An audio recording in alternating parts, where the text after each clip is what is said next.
একটা ঘন অন্ধকার জঙ্গল, রাতের আকাশে চাঁদের আলো, গাছের ছায়া পড়েছে মাটিতে, চারপাশে রহস্যময় পরিবেশ। একটা চালাক হরিণ আর একটা বোকা পান্ডা পাশাপাশি দাঁড়িয়ে আছে। পান্ডা উত্তেজিত, হরিণ শান্তভাবে কথা বলছে। ঘন জঙ্গলের ভেতরে একটা পুরনো রহস্যময় গুহা, চারপাশে লতাপাতা, দরজাটা আধা খোলা, পেছনে পান্ডা তাকিয়ে আছে। গুহার ভেতরে পান্ডা ফাঁদে আটকে আছে, পাথর গড়িয়ে দরজা বন্ধ হয়ে গেছে।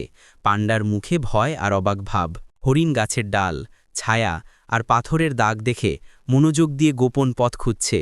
চারপাশ অন্ধকার, কিন্তু রহস্যময় আলো। হরিণ গোপন পথ দিয়ে গুহায় ঢুকে পান্ডার দিকে হাত বাড়িয়ে তাকে উদ্ধার করছে। পান্ডার মুখে স্বস্তির অভিব্যক্তি।